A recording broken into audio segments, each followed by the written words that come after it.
KSRTC Thiruvananthapuram നഗരത്തിൽ പുതുതായി ഇറക്കുന്ന ഇലക്ട്രിക് ഡബിൾ ഡെക്കർ ബസ്സിലാണ് ഈ യാത്ര. ഈ ബസ് ഓടിക്കുന്നത് ആരാണെന്നോ? KSRTCയുടെ ഒരു ഡ്രൈവറല്ല. കാണാമോ? ഡ്രൈവിംഗ് സീറ്റിൽ ഗതാഗത മന്ത്രിയാണ്. ബസ് ഓടിക്കുന്നത് KB ഗണേഷ് കുമാറിന് പുതിയ കാര്യമൊന്നുമല്ല.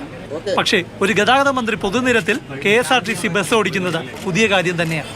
അതും ഒരു ഇലക്ട്രിക് ഡബിൾ ഡെക്കർ ബസ്. റോഡിൽ കണ്ടുനിന്ന ജനങ്ങൾക്കും ഒപ്പം യാത്ര ചെയ്ത ജീവനക്കാർക്കും പുതിയ അനുഭവം. സ്മാർട്ട് സിറ്റി പദ്ധതി പ്രകാരം ലഭിച്ച ഡബിൾ ഡെക്കർ ഇലക്ട്രിക് ബസ് ഡിപ്പോയിൽ കാണാനെത്തിയപ്പോഴാണ് ഗതാഗത മന്ത്രി ഡ്രൈവിംഗ് സീറ്റിൽ ഒരു കൈ നോക്കിയത്. നിങ്ങളെപ്പോലെ ഞാൻ എൻജോയ് ചെയ്തു. നിങ്ങൾ എൻജോയ് ചെയ്തില്ലേ? നല്ല രസകരമായൊരു ഇതാണ്. നമ്മുടെ ടൂറിസത്തിന് വലിയൊരു അട്രാക്ഷൻ ആയിരിക്കും തിരുവനന്തപുരം നഗരത്തിൽ 10 രൂപ ടിക്കറ്റ് നൽകിയുള്ള KSRTCയുടെ യാത്ര തുടരില്ലെന്നും അത് ദീർഘവീക്ഷണമില്ലാത്ത തീരുമാനമായിരുന്നുവെന്നും ഗണേഷ് കുമാർ വ്യക്തമാക്കി. ആള് കയറാൻ വേണ്ടിയെടുത്ത തീരുമാനം സർക്കാരിന്റെ പണം കളയുന്നതാണെന്നും മുൻമന്ത്രി ആന്റണി രാജുവിനെ ഉന്നമിട്ട് ഗണേഷ് കുമാറിന്റെ വിമർശനം. നമുക്കിത് നിലനിൽക്കണ്ടേ, എന്ന് ഓടണ്ടേ, അതാലോചിച്ചാൽ മതി. നമ്മൾ ദീർഘവീക്ഷണത്തോടെ പോകണം. ഞാൻ പറഞ്ഞല്ലോ, പഴവങ്ങാടി കൂടെ പോകുമ്പോൾ ഒരു തേങ്ങ കിടപ്പുണ്ട്. അത് 1/2 തേങ്ങ എടുത്ത് ഞാനങ്ങ് അടിച്ചേച്ച് എന്നെ രക്ഷിച്ചോണേ ദൈവമേ എന്ന് പറയുന്നത് അങ്ങനല്ല. നമ്മൾ കാണിക്കയിടുന്ന പൈസ നമ്മുടെ പോക്കറ്റിൽ നിന്ന് കഴിക്കണം.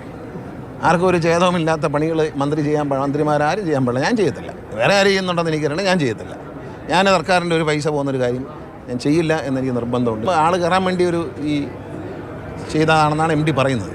വന്ദേ ഭാരതിൽ ടിക്കറ്റ് ഇറക്കി കുറച്ചിട്ടാണ് ആൾ കയറുന്നത്. നല്ല സൗകര്യം കൊടുത്താൽ മലയാളിക്ക് അതൊരു പ്രശ്നമല്ല. പ്രശാന്ത് കൃഷ്ണ, മാതൃഭൂമി ന്യൂസ്, തിരുവനന്തപുരം.